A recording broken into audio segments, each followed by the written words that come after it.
Hello, this is Chef Marcus Guiliano, and I'm your chef on a mission. And I'm Jamie, and I'm on Marcus's mission. Okay.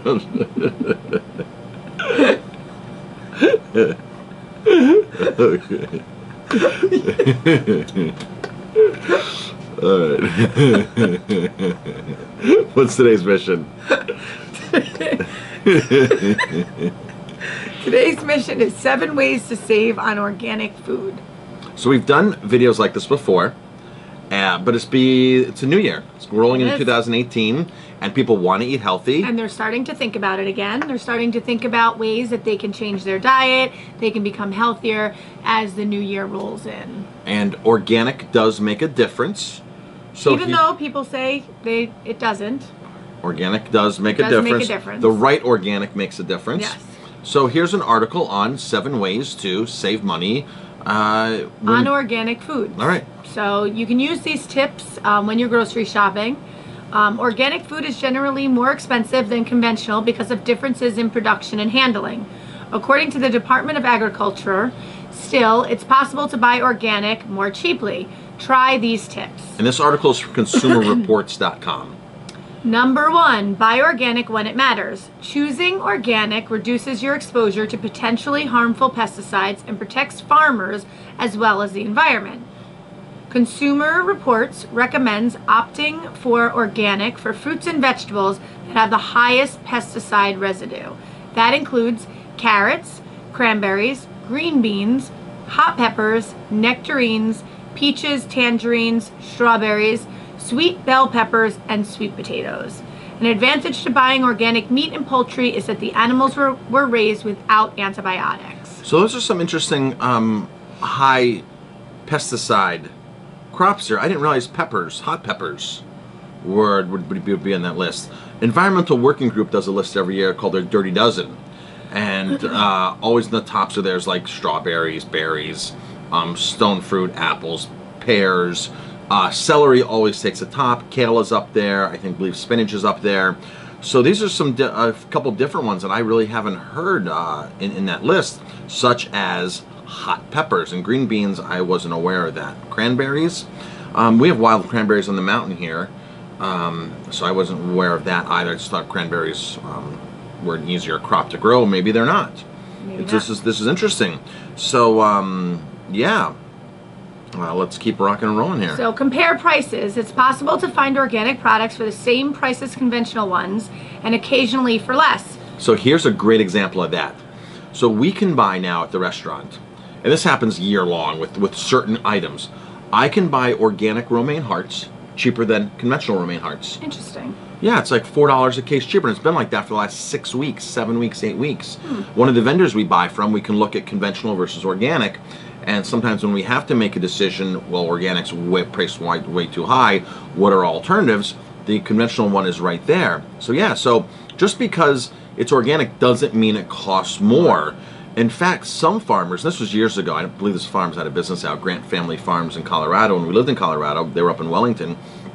They explained to me one year, Andy Wells, that they were selling their broccoli off, their organic broccoli, as conventional, and it was being labeled as conventional even though it was organic because that's where the market was going at that time. Interesting. So sometimes the organic farmers will sell it off as conventional and don't not label it as organic just because the market's headed in that's what they need the market to fill the gap in as, and that's what they're gonna get more money as. Interesting. So yeah, really interesting. So you just never know. You have to just price compare. So for example, at Costco, I mean Marcus gave a couple of examples, but at Costco, 2-pound containers of conventional Sabra hummus and organic Hannah hummus are each $5.99.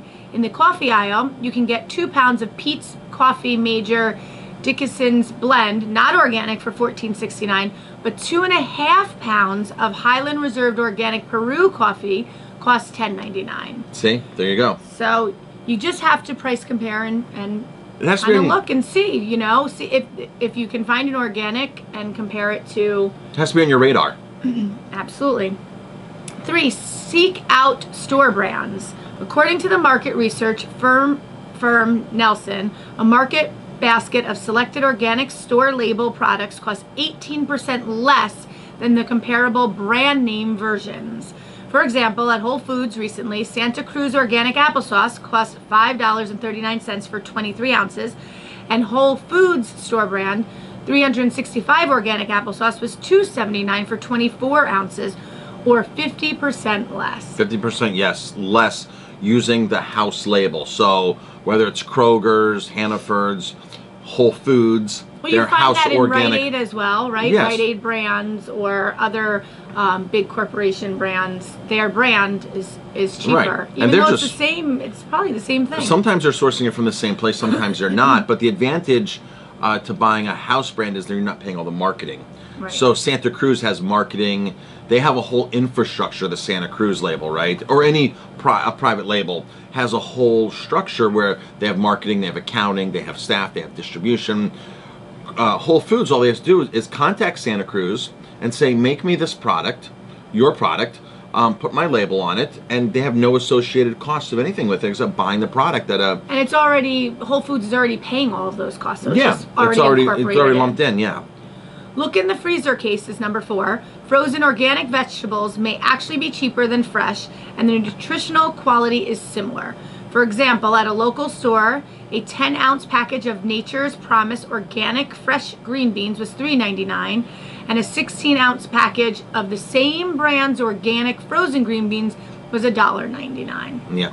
So what happens is, in peak season, when they have an abundance of produce, berries, fruits, produce, they have to pack, pick, and freeze. And freeze them so that they don't go bad. Right. So that's when it's the cheapest. So they're doing it at their peak season, when the costs are to the bare bottom, and that's when it's the most economical. Also, people look at frozen things as not being a high value item, so the consumer rationale or consumer spending. Do they not necessarily go to the freezer section as often as they're at the fresh section? Yeah, So, I think that's part of it. I think that's part of it. People, oh, when you say I want to go to the store for vegetables, you don't think of going to the freezer. You think of going to the produce section. Right, the produce section. So I think that they understand that that's a challenge, and they have to price those things at a lower price. So check the freezer cases. Number 5, check the weight. When organic produce is sold pre-packaged at a set price rather than by the pound, it's worth taking the time to weigh a few packages. We found that the amount in the package may exceed the weight listed. So this is really key. You buy by the pound. Right. So if you just if you go to the store and you buy a little package of beans, dried kidney beans, maybe like an 8-ounce thing or 12-ounce, and you're buying it by the package. If you go to the bulk section to buy the same kidney beans, organic kidney beans, it's going to be like, oh, these are $1.99 a pound. When you're paying maybe $1.50 for 8 ounces, you can then go to... So buying in bulk and buying by the pound is definitely the best way to do that. Which is number 6, buying in bulk. As long as you'll actually use all the food, buying a larger package size or quantity can save you money. For example, 1 pound of organic ground turkey at Whole Foods costs $7.99, but a 3-pound package costs $14.99 at Costco. That comes out to $5 per pound. So you're saving, $2.99 a pound. You pay for packaging. You do. Like for us, if I were to buy 20 1-pound units of pasta, it might be $30. If I were to buy 4 5-pounders of pasta, so they're in bags and they're different packing, it's a lot cheaper. It might be a 20% savings to buy, because you're paying to put in the box and the packaging for retail. So bulk is the way to go. Number 7, sign up for coupons. Many organic brands such as Amy's, Ancient Harvest, Horizon Organic, Simply Organic, and Stonyfield Farm Organic provide coupons on their website. Or if you sign up for their newsletter, check the website of the brands you're interested in, whether they do the same. So yeah, there's a lot of promotional things out there. So look for them. So that come directly from the company, not from the store. So and some stores have a loyalty program. They do. So join the loyalty program. Join the loyalty program. Get perks. The benefits and the perks of it. So all of these ways can help you save on organic food, and some good helpful hints there. Yep. And buy organic when you can, and do the best that you can. One of my favorite ways and my best suggestions for people to experience organic food is join a community-supported agriculture, where you pay a share. And every week for 6 months out of the year, however long, they're bringing the farmers bringing you your share to your house, and you're getting to rotate all of the seasonal crops. The advantage to that is you're getting things super fresh, super in season. It's in their peak season, which means they're going to be the most economical. And if you have the luxury, process it yourself and freeze it yourself. Bless you. So if you have extra green beans, take extra and freeze them. Don't feel like you have to eat them all right then and there that week when green beans are in season. Right. Prep them and freeze them so you can pull them out whenever. Yeah, buy a vacuum pack machine. Go to the store. Spend or just $50. Put them in baggies, or put them in. They have freezer fresh. They do have freezer type Ziploc bags. Like For $50, buy if you're more serious about this, buy a sealer, $100, and cryovac these things, vacuum pack them, and freeze them, and you'll get a longer shelf life out of them. So thanks for watching. I'm Chef Marcus Guiliano. And Jamie. If you like our videos, please hit like, subscribe, and leave some comments. And pass it on.